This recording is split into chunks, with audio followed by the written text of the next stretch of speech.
Okay, good morning, everyone, and thank you for joining us today. My name is Teng, and I'm part of the team.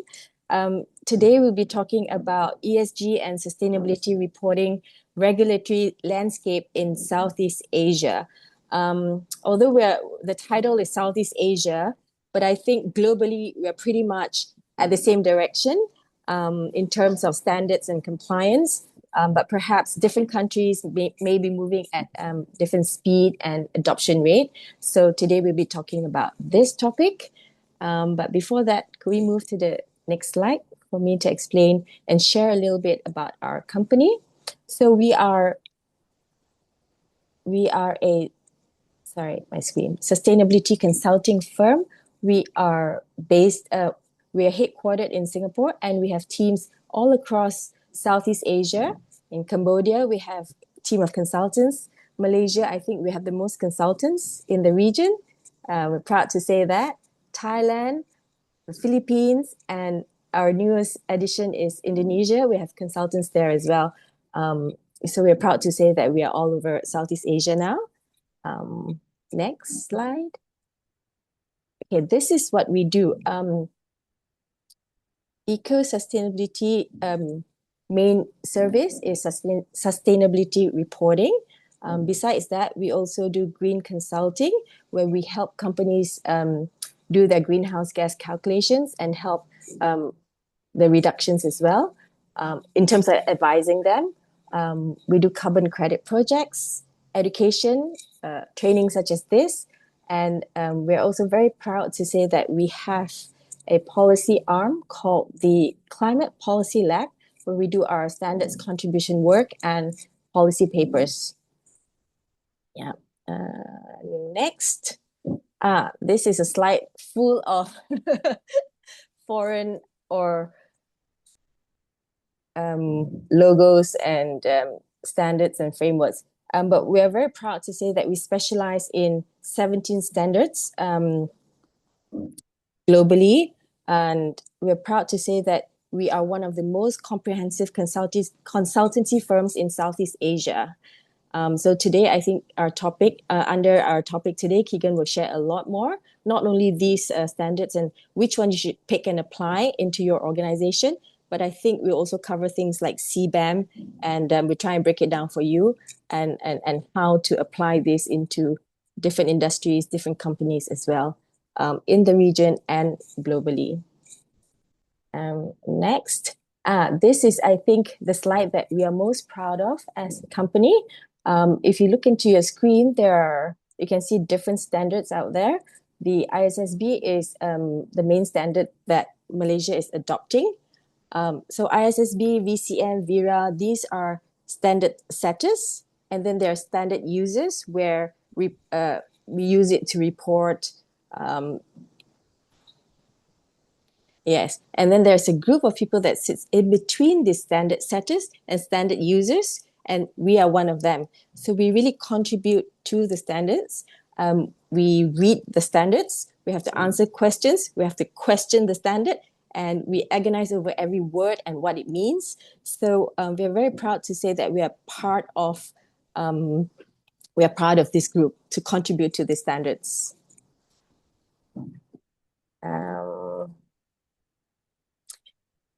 Yep. Next, housekeeping. This session will be recorded, so please help us keep your microphone on mute. If you have any questions, you can post it in the chat after or just raise your hands. We're here to learn together. Keegan loves questions, so ask him a lot of questions. There's no silly questions. It's a safe space.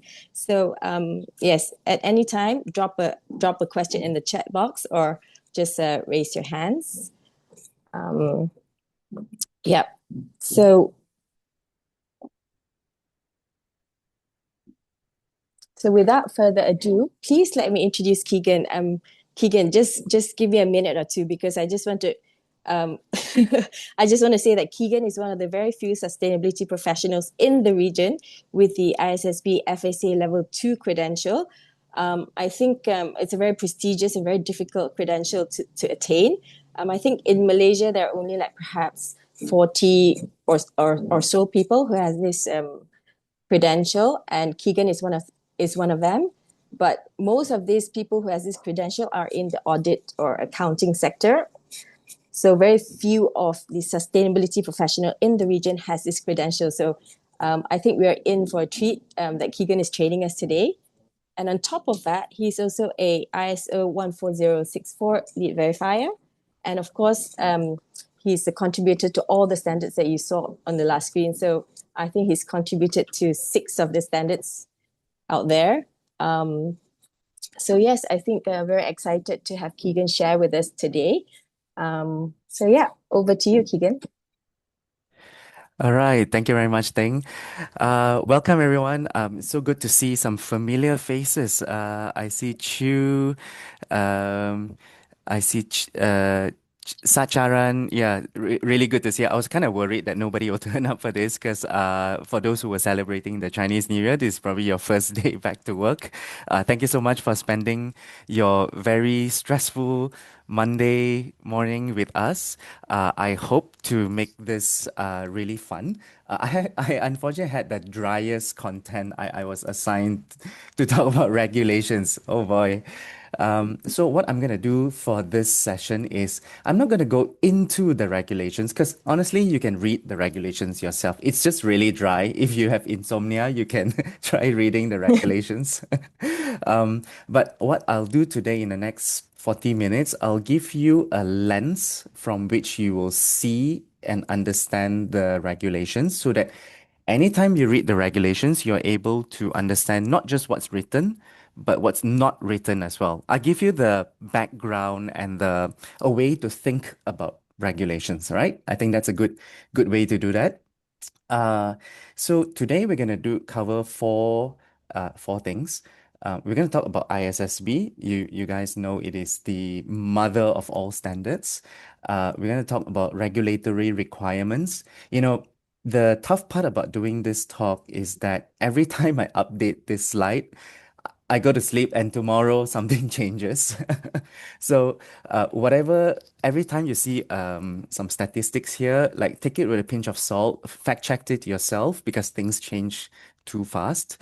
We're gonna go through the global standards. Although the title here is ESG regulations in Southeast Asia, but whatever we learn about the trends in Southeast Asia can totally be applied globally. After all, we are going in the same direction. Some people go faster, some people go slower, but we're all in the same boat going towards the same direction. And we'll talk a little bit about the implications, what it means to all of you. I presume most of you are preparers, meaning you prepare the reports, or you are a consultant. Okay, let's jump in. All right. There is a report that basically ACCA made a survey of the top 100 companies in Southeast Asia. And they found that around 69 to 100%, depending on which country, actually started reporting already.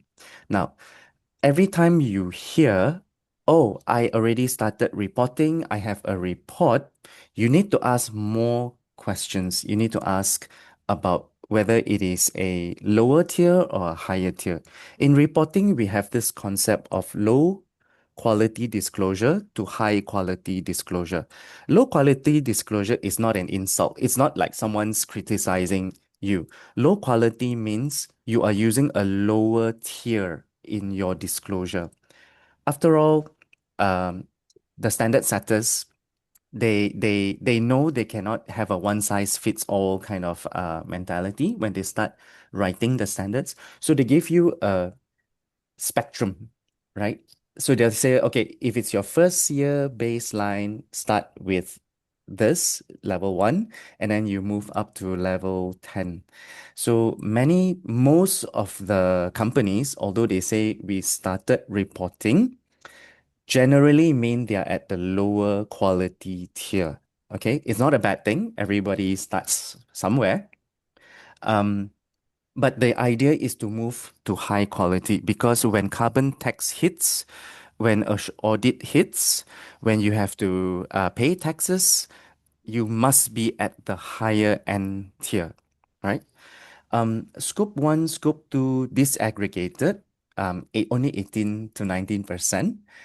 Disclosure is often partial. So, like I said, there's always a tier. Usually, they'll hit the first tier, the lowest rung, but they've not moved to the middle and the higher tier. Scope 3, oh, only 13%, largely missing. Transition relief common. In the standards, they will give you a list of reliefs. I mean, things that you don't need to do, but you should do, right? Just to share a little bit about the standards, if you have read the standards, usually they use the word, uh, the three words, right? Should, shall, should, and may. So they'll say the entity shall do ABC, the entity should do ABC, or the entity may do ABC. The highest level is shall. Shall has the same strength as must. So if I say, you shall take off your shoe when you come into my house, I'm almost saying must. But why do I not use the word must? Because must means there is a penalty, right? There's some kind of enforcement. And the standard setters are not enforcers. The enforcers are your regulators. So that's why standards will never use the word must, they use the word shall. But the weightage of the word must is equivalent to shall. Sometimes they use the word should, which means if you have option A and B, you kind of should do A instead of do B, right? Sometimes they use the word may. So the entity may do B, but that doesn't mean that you should do B. It just means that if you can't do A, then you may do B. So companies are invoking the mays, right, by not reporting scope 3. Now, I have a personal opinion about this. You will hear in the market, um, scope 3 is really difficult. Scope 3 is really difficult. Um, Generally, they are, and this is totally my personal opinion because we're in a safe space, we are all friends here, so I'm going to be a little bit honest with you. Usually, it's said by people who've never done a report before. Because scope 3, yes, it is very difficult. Some parts are difficult, but some parts are not difficult at all. Employee commuting, business travel, it's not difficult at all. And you should do it. But why do regulators set such a low bar? Okay. To understand it is very simple. The standard setters will always set very high standards. It's kind of like a standard setter that sets the standard for, let's say, building an aeroplane. Of course, they will set such a high standard because you can't have an aeroplane that doesn't fly, right? Or sometimes flies. But the regulators are different. Regulators always cater to the lowest denominator. The regulators always writes the regulation thinking about the smallest company. So you see that big difference? The standard setters set such a high standard, the regulators set such a low standard. Your job is to move towards the standard setters. Your job is not to beat what the regulators say, right? So this, because of this big disconnect, that's why you see 13%. Because the regulators are saying, oh, no worries, you don't have to do scope 3, it's fine. But that doesn't make sense. And I'll tell you why it doesn't make sense in my next slide. Um, okay, state of sustainability assurance globally. This data is more on the CSRD. Um, in our industry, we use the word assurance, which technically means audit, but we don't use audit because you may think financial audit. So we use the word assurance. Sometimes we use the word verification. You can see that the assurance trend is actually moving. However, this refers to large companies. not the SMEs. The SMEs in the SMEs, the assurance is almost non-existent. And to be fair, assurance is also new. The standards are also being developed. And more importantly, the talent pool. Who does the audit? In Singapore, the first batch of so-called auditors only came out end of early 2025. So there's a severe lack of skills for auditors. Remember, ESG is very new. At least ESG 2.0 that we understand it, the way we understand it is very new. It's not like finance where it's a very established industry. People don't have the skill for assurance. People are barely preparing. Oh, sorry. Sorry, think is my slides okay? Yeah, okay. All right. The benefits of assurance, of course, every report that you do, you need an auditor. Although currently it's generally not mandatory for those who are doing this voluntarily. But the moment you start paying carbon tax, you have to be audited. The moment you submit as part of the supply chain, you have to be audited. First year, generally, they don't really care, but second year, third year, fourth year onwards. So the trend is going towards audit. If you are submitting for CBAM, which is the carbon border tax, for sure you need to be audited. All right. Disclosure pressure comes from everywhere. Now, this is one of the biggest misunderstanding. We tend to talk about disclosure pressure from the regulators, from the government. So if your government says this year I mandate that you do reporting, so people tend to think that to be the pressure, but pressure actually comes in my opinion. Pressure actually comes also from large companies. Large companies are asking their supply chain to disclose.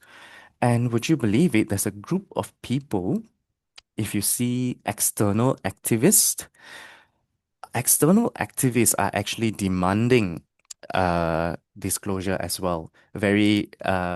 Although it's not mandatory, but because of pressure, because of PR, companies have to do it already. Financial markets, very interesting. Financial markets outside Southeast Asia, when you want to go to a bank, you want to borrow money, generally the bank will ask you to send a report, a sustainability report. When I talk to people in Southeast Asia, people always say, yeah, Keegan, you say that this happens, but actually, no, it doesn't really happen. When I go to the bank, I can just borrow money. To be honest, it's because the financial markets themselves are still figuring out what is the best way to impose this reporting requirement. But I believe sooner or later, this year, next year, things will stabilize. Um, Investors, shareholders. So I've spoken to many venture capitalists. In real life, VCs are still not mandating it, although they do put it as one of the things that they need when they want to invest in your company. But generally, the requirements are not so stringent. Even um, the mandatory line reporting items are not so vigorous as well. Generally, they just ask you for scope one, scope two, that's it. But as I said, it's a trend. We don't look at the data today, we look at the data in 2006, 27, 28, 29, 30, right? 2030 is the psychological year for many of us in this industry.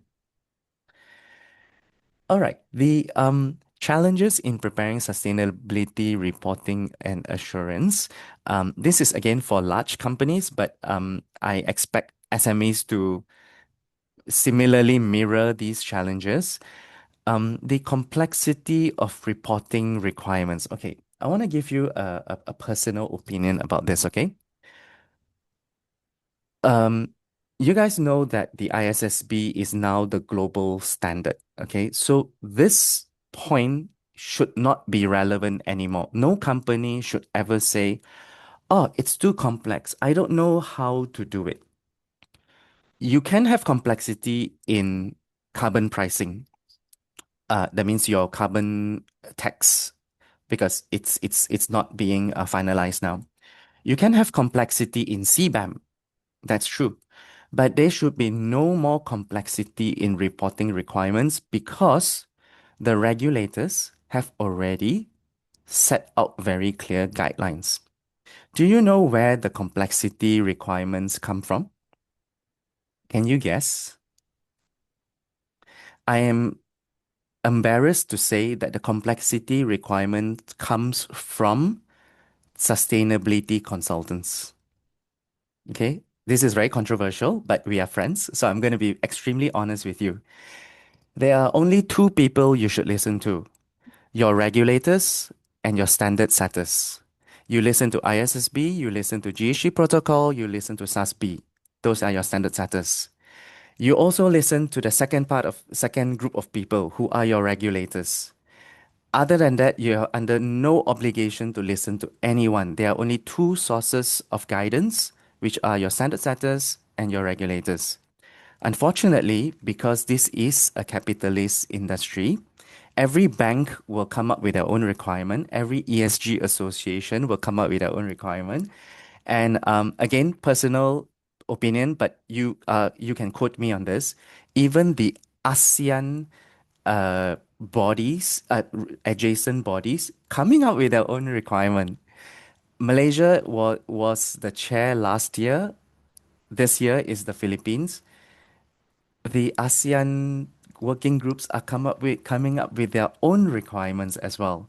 And if you read the requirements, as I do, they are often contradictory to the regulators and to the standard setters, right? Now, there are a lot of well-meaning people in this industry. They genuinely want to help SMEs. So they say to the SMEs, "Oh, don't worry. ISSB is very complex. Um, the regulators are very." So I'm gonna come up with this this standard and teach you a so-called simplified version. Now, of course, everybody loves a simplified version, but sadly, very often they are not according to the standards. So I just want to give you that clarity. Only listen to two types of people: the standard setters and the regulators, and ignore all the noise in this industry. All right.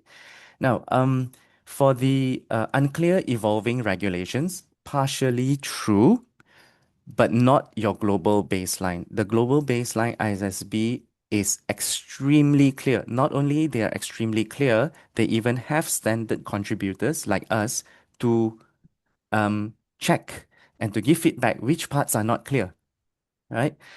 So this is no longer a problem. Inadequate supplier ESG performance, absolutely. This is very legitimate.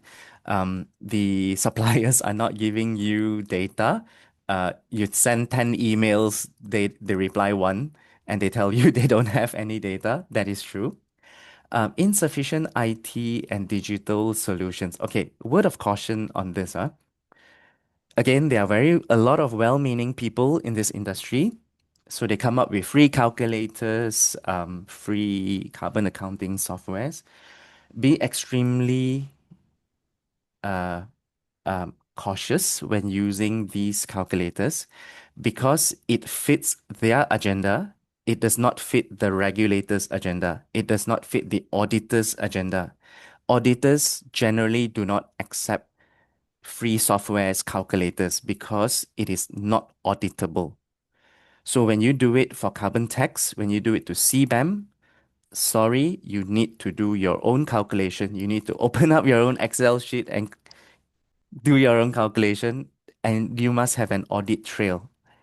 Free calculators are fun to do, fun to use. It's easy to use, but it is not audit ready. Okay. All right. Word on ISSB. Most of you already know what I call ESG 1.0 before 2025.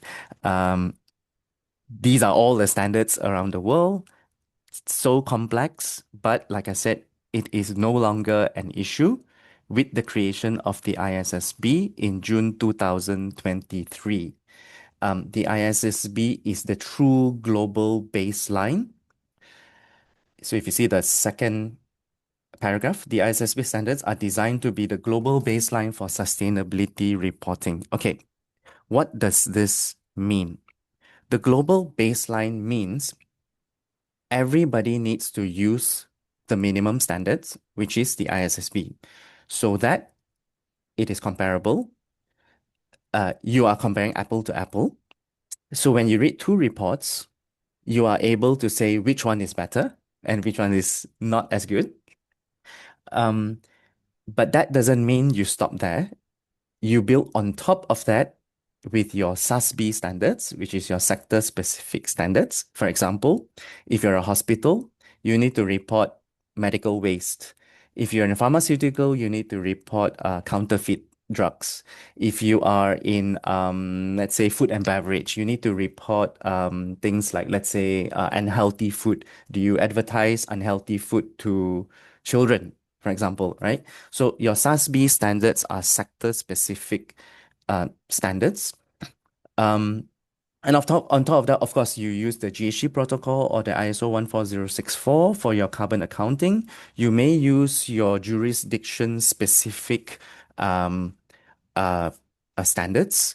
For example, let's say in Malaysia, the halal certificate, the halal standards are important. So if you're an FMB, you put on the halal standards into your reporting, right? Those are jurisdiction specific standards.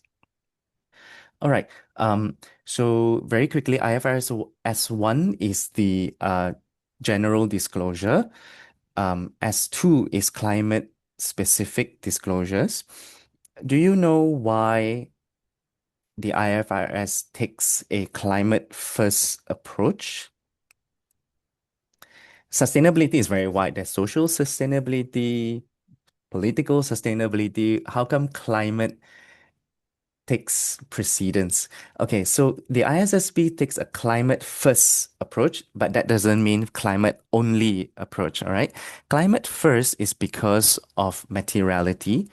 A company is very, like generally speaking, a company is very exposed to climate and environment. It has direct financial impact, much more compared to other types of sustainability. And the ISSB is the one standard that talks about financial impact, right? That is the reason why the IFRS takes a climate first approach. Okay, time check. Where? Okay, all right. How is ISSB changing the regulatory landscape? As I mentioned already, it is a true global baseline. It brings in the same rigor of financial reporting. You know that there is a sort of like a new sub-industry called sustainability accounting. Because sustainability now you can account for it. It has the same rigor as a financial reporting. Um, the ISSB also requires you disclosure on climate risk, which is the one standard that does that cares about financial risk. There's uh financial risk to the company and the effect of the company to the environment, and then the Europeans use double materiality. Okay. Again, like all statistics, fact checked it. So this is the latest that I got. As you can see, it is the true global baseline. In Southeast Asia, Singapore, Malaysia, um, Thailand, the Philippines, Indonesia has already adopted the ISSB. Either they've committed to the adoption or they have a full adoption already. The Philippines is adopting the ISSB this year. The mandatory reporting is this year. Okay, for the next few slides, I will go, I will show you jurisdiction by jurisdiction, but I won't go into the details. For specific details, you can go to the IFRS website, look for jurisdiction profile, and then type in the country that you want to look at. So I won't go line by line, but I will give you a way to read the profile, okay, so that it makes sense. Let's use Singapore as the um, a case study, all right? So the jurisdiction profile talks about who is being covered, when does it start, the effective date, what is required, assurance requirements. So let's look at Singapore. Who is covered? All listed companies, and then large non-listed companies, 1 billion Sing dollar revenue, okay? Or more than 500 million in assets. Okay. So coverage, usually there are two ways. So think of it as a pyramid, all the companies. So you've got large, medium, small, micro, right? Where do you draw the line? Generally, it's by listing, as in who is listed, or by size. So they'll tell you exactly how big the company should be. So in this case, it is large, non-listed with 1 billion revenue and above, right? Uh, Generally, these are the few ways of deciding who is being covered. When does it start? This is very important. You will see a generally a 5-year roadmap up to 2030. All right. They'll say, okay, this year, the large companies, the next year, the middle companies, and the third year, the smaller companies, right? So if you look at Singapore, scope one, scope two required, this is common sense, right? Because also Singapore has carbon tax on scope one. So uh, definitely scope one is very important for carbon taxation. Scope 3 expected from 2026 onwards for large issuers. Some of the Scope 3 is deferred till 2029. What does this mean to you? So you see, earlier I mentioned, right, the standard setters will set a very high standard. The regulators will always try to please the lowest denominator. That's why if you see Scope 3 here, it says deferred till 2029. Okay? Now, I want to explain what this means. Many people will read this and say, oh, I don't need to do scope 3, right? Because it is deferred till 2029. So technically, you don't have to do it, right? But you should do it. And I'll explain why. This is a regulatory requirement. It is not a competitive requirement. The regulators may allow you this relief, but the requester, if it's a big company, do not allow this. They want your scope 3. Okay? So again, think very carefully. Who are you reporting to? Are you reporting purely for compliance or are you doing it for competitiveness? If you're doing this for competitiveness, please do scope 3. Now, that's one point. The second point here is materiality. Let me give you an example. Mm, if there is a company that is like a software company, okay? So we deal with a lot of software companies. Scope one is almost zero. They don't burn any fuel on their own. They don't have forklifts. They don't even have a fire extinguisher. Okay, so scope one is near zero. Scope two, many tech companies they work from home. So if they have scope two, it's usually because of the co-working space, but 95 or 99% of their emission is in scope 3, right? So what this means is if you're a tech company, a software company, and you only report scope 1 and scope 2, that does not make sense. That violates the law of materiality. Remember, materiality says if you omit the information, if you obscure the information, if you misstate the information, you would cause the reader to make a different decision, right? So if I want to invest in a company, uh, based on many criteria, but one criteria being the emission, I look at the report and I say, oh, your emission is only 50 ton of CO2e. 50 ton is very small. It's like a shop, like, because emissions usually in hundreds of thousands of tons. So if you emit 50 ton, people are gonna say, "Oh, you emit very little." That violates the law of materiality because you're actually misleading the reader by only showing your scope one, scope two. You are not showing the full scope.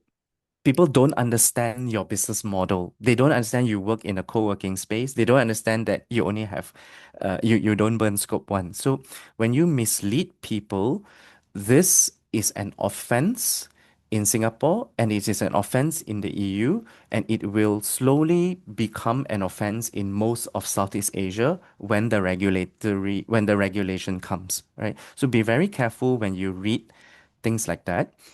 Uh, don't just read it and just go like, oh, that's how, like, understand why, like, what's behind what's written. Okay. What is required? Disclosure of material and climate related risk and opportunity. Of course, this is the heart and soul of ISSP. It is the one standard that is very business friendly. It cares a lot about your financial performance. Um, Investor focused decision useful information. So this keyword is very important. Decision useful information. When I read the report, I have to be able to make a decision.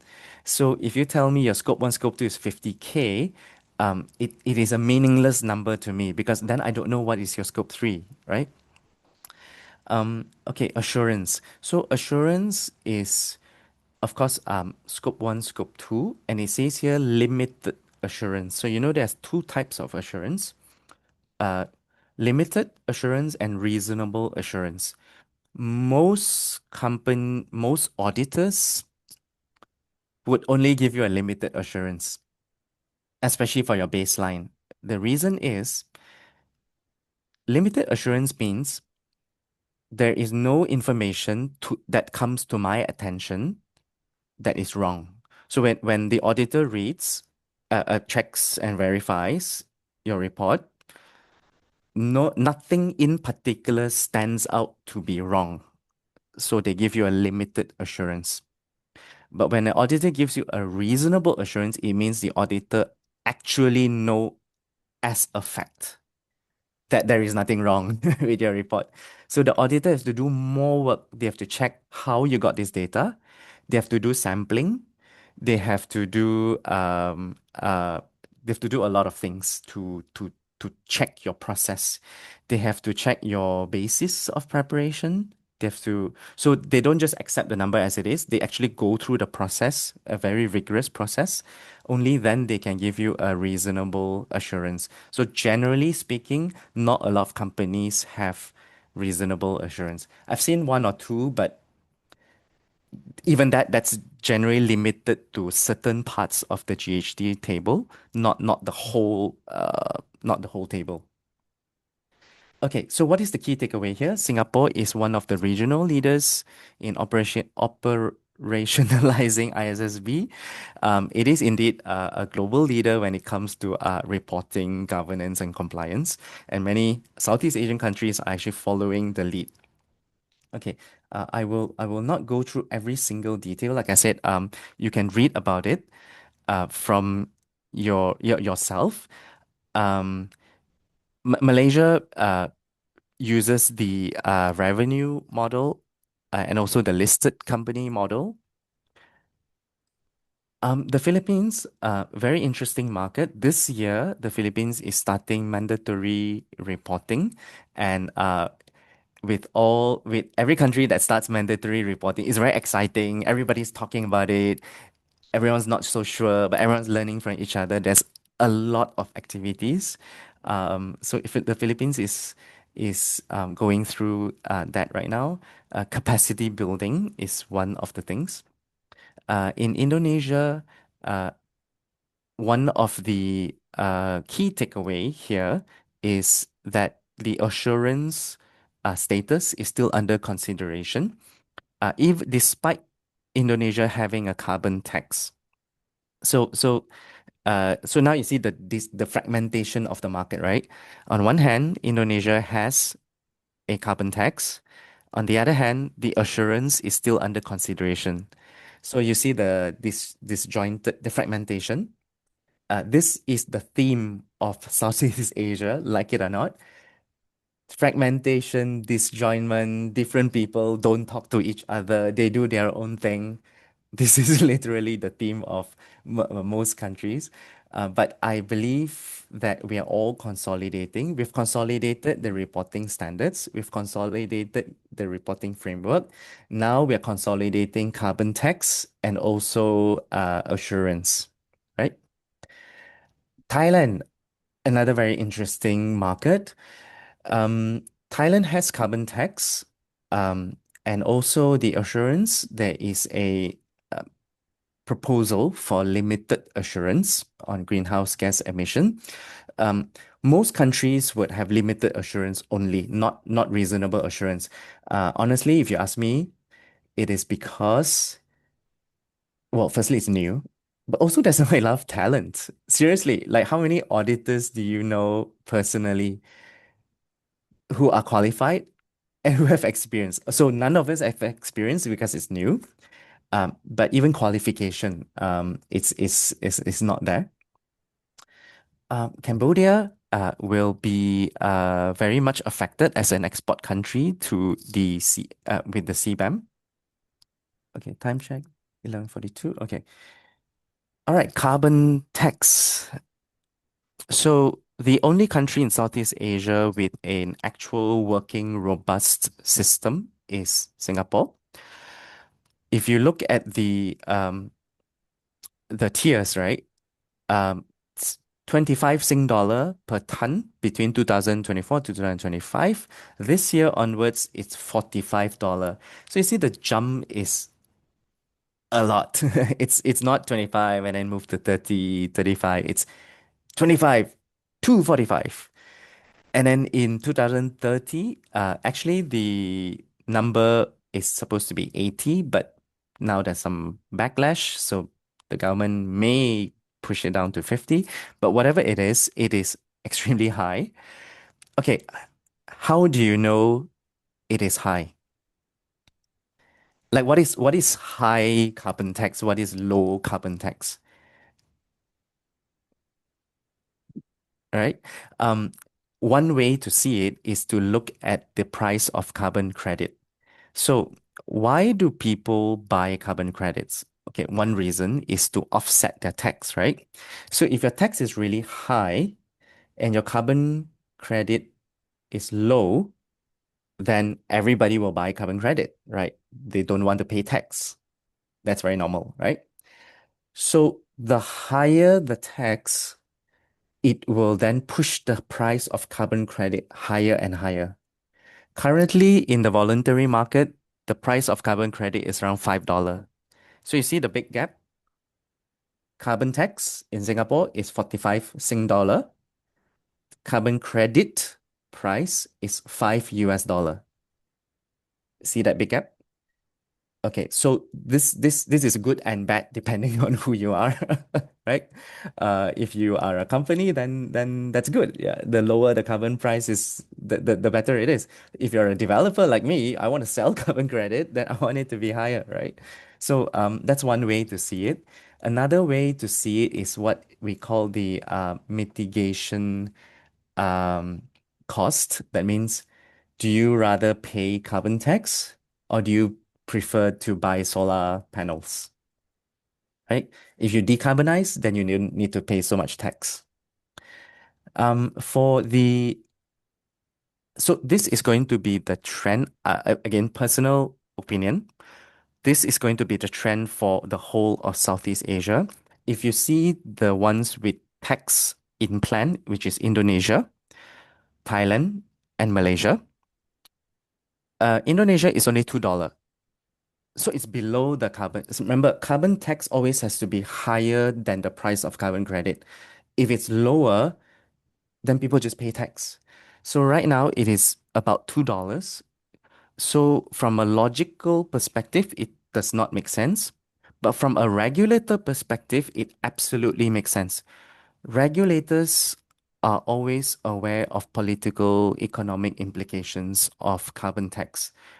Imagine Indonesia says, "Oh, I'm gonna tax you at, $10." There will be some angry feedback from the market. So, but that's the regulator's job. That's not our concern. We just have to understand that they have a different agenda.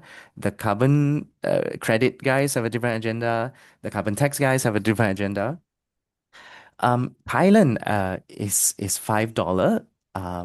So it's very similar to the price of carbon credit. Malaysia, not announced, but I hear rumors that it is 15 ringgit per ton, which is about five USD, around there.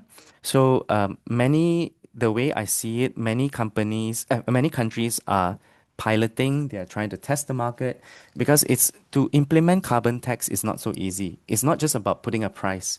You have to make sure your companies who report are able to do a few things. Number one, can you report scope one in the highest tier? That's one. Do you have audit, right? And of course, the third part is the actual legislation itself. Okay, time check. Okay, let's move globally. Here are the three major trends. You might have heard of CBAM, which stands for Carbon Border Adjustment Mechanism. This is the carbon tax. The moment you export a product, say aluminum, steel, cement, into the European Union, if you are not taxed where you are, you will be taxed in Europe.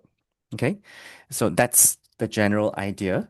The CBAM, the definitive phase for CBAM was in 1st January 2026. So as a company right now, we are seeing a lot of requests for CBAM reporting preparation because everyone's panicking. Like, oh my God, my products can't go into the European Union until I sort out my cross-border carbon tax. But how do I do it? So the market is going through that small little turmoil right now. For the exposure in Southeast Asia, many countries are export heavy. If you see the ASEAN impact, uneven exposure, Malaysia is highly exposed. Indonesia is not so exposed, but whatever it is, we are all exposed to some way or another. Recently, there is a big backlash, and so the European Union came up with the Omnibus update, where 90% of importers are exempted, meaning to say if you don't emit too much, you're generally exempted, but do read the fine print. Okay, so the CBAM is actually not just a reporting exercise, it's literally a trade requirement. So that is one more pressure why companies need to report.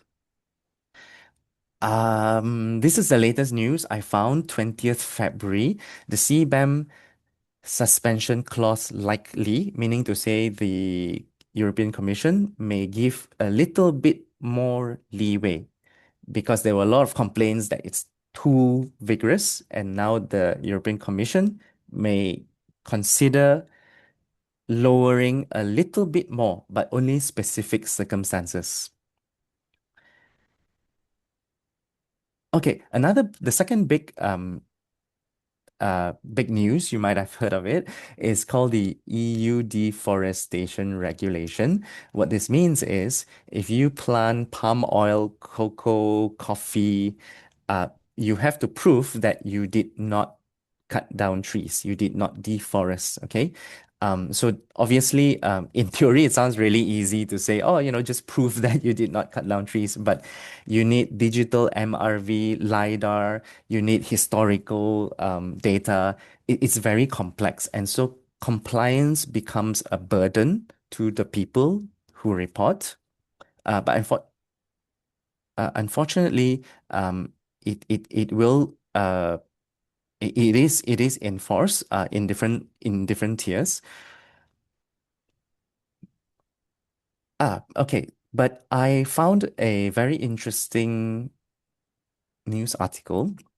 So you know that the ISSB spirit of reporting is that it cares a lot about the financial impact for companies, right?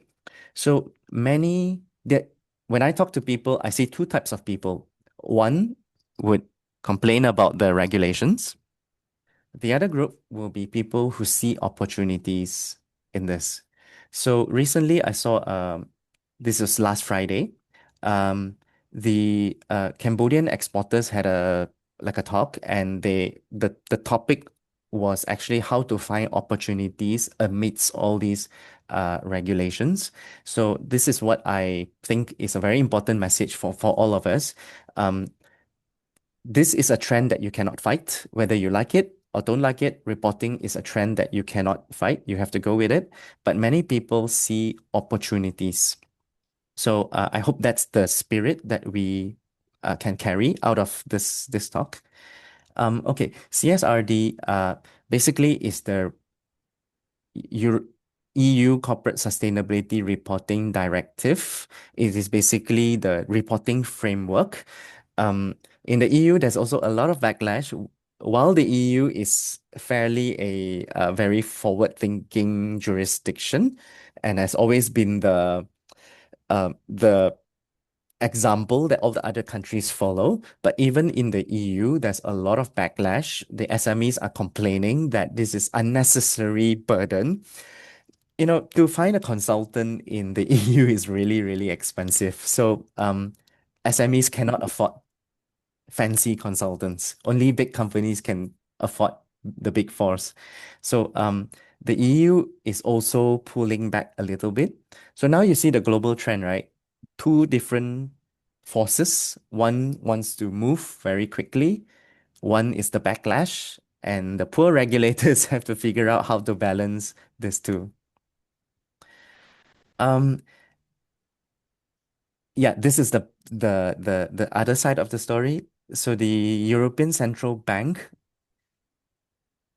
came up with a statement again a few days ago that simplifying EU reports significantly reduces transparency for investors. And this is also my personal belief as well. Because I work from the perspective of the standard setters, I always want to make sure everybody can hit the highest standards. But there's the opposing force who will say, no, no, no, let's simplify it.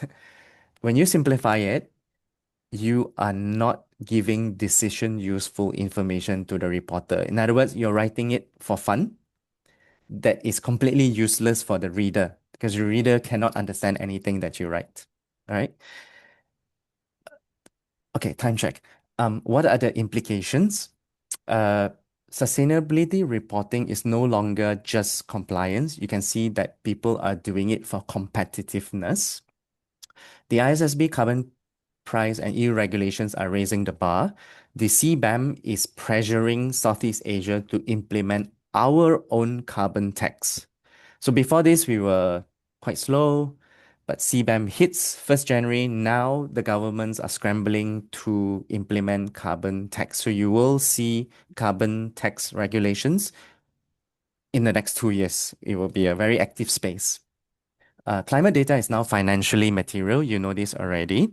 Emission and climate risk affects capital, cost, and market access. Market access, for example, if you don't report in CBAM, you literally cannot enter the European market. The Okay, what is the outlook? The outlook here is the way I see it, again, personal opinion.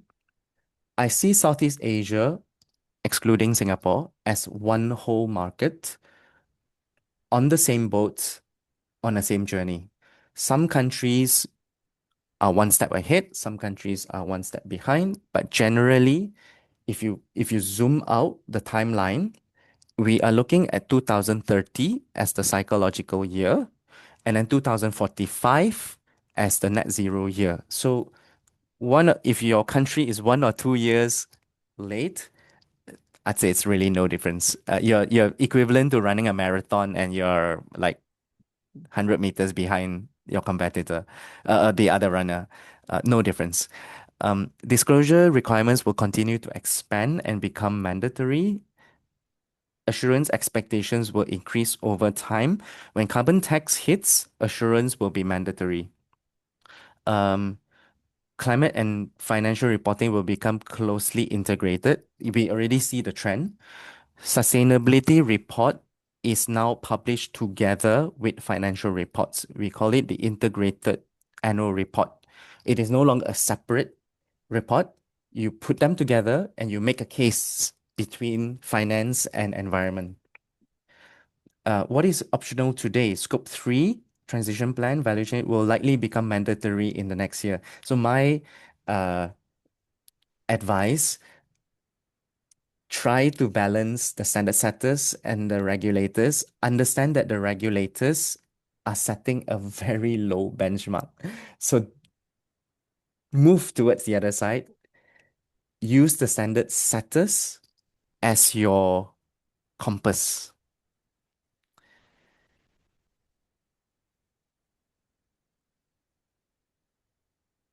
This is my last slide. Okay, so you see that companies are investing in capacity building. I want to thank all of you for coming here. This is part of your capacity building. This industry changes too fast. There's so much to learn. We're learning every day. Sometimes we're doing and learning at the same time. So capacity building, if you ask me if there's one thing you need to do this year, is really just to invest in training. Over to you, Teng.